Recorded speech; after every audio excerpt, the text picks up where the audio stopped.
Әріптестер, бүгін сіздерге сабақтың басында сабақтың тақырыбын ашу үшін қолдануға тиімді әдістердің бірі таза тақта әдісімен және де сергіту сәтіне арналған алма, шие, өрік, банан әдісімен және де сабақтың ортасында кез келген уақытында қолдануға болатын ақындар мен жазушылар әдісі және де сабақтың негізгі бөлімінде қолданылатын айналмалы бекеттер әдістерімен таныстыратын боламын. Бірінші әдіс бізде таза тақта әдісі. Таза тақта әдісі, яғни сабақтың басында басталған кезде сұрақтар жазылған стикерлер тақтаға іліп, артына сабақтың тақырыбын жазып қоямыз. Яғни стикерлер бізде сабақтың тақырыбын жауып тұрады, ал стикерлерге сұрақтарды жазып қоямыз, үй тапсырмасына байланысты сұрақтар. Оқушыларға айтамыз, бізде көріп тұрғандарыңыздай тақтамыз бүгін таза емес, сол тақтаны тазалауға маған көмектесіңдер.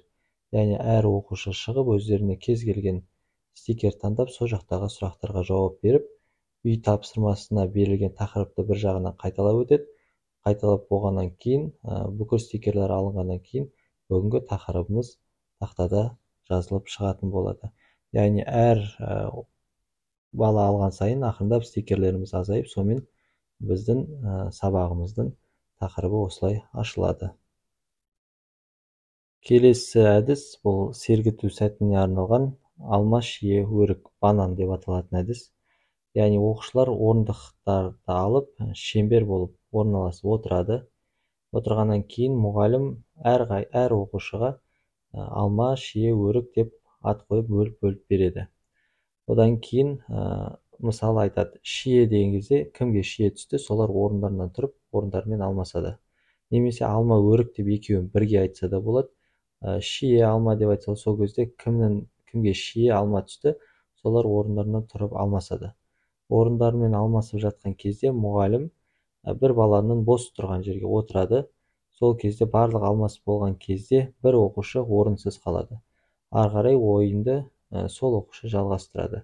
Яғни солай кезек-кезек оқушылар орындарын ауыстырып жалғастырады. Сонымен сабақтың бір 5 немесе 4 минут уақыттайын алатын сергіту сәтін ұйымдастырсақ болады. Келесі әдістің түрі бізде ақындар мен жазушылар деп аталады. Бұл көбінесе әдебиет сабақтарында пайдаланады.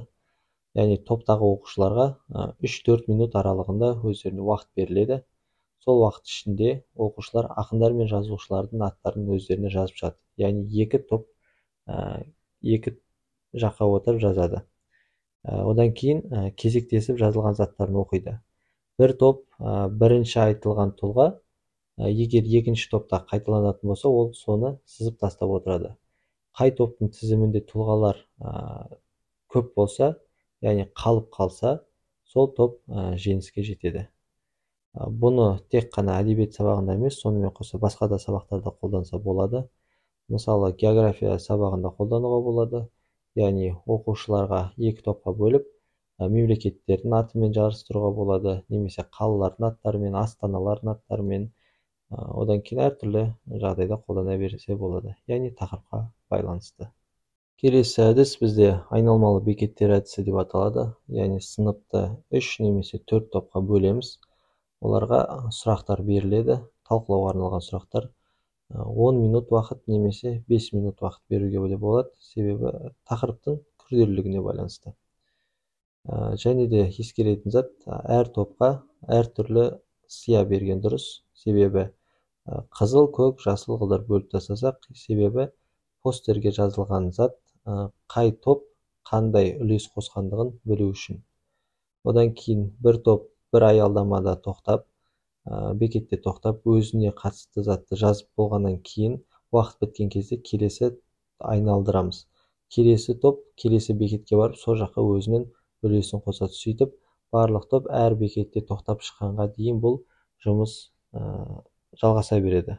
Немесе егерде топты орнынан тұрғызып сабақта жүргізгіңіз келмесе, тек қана постерді айналдырсақ болады. Яғни топ-топпен отырады.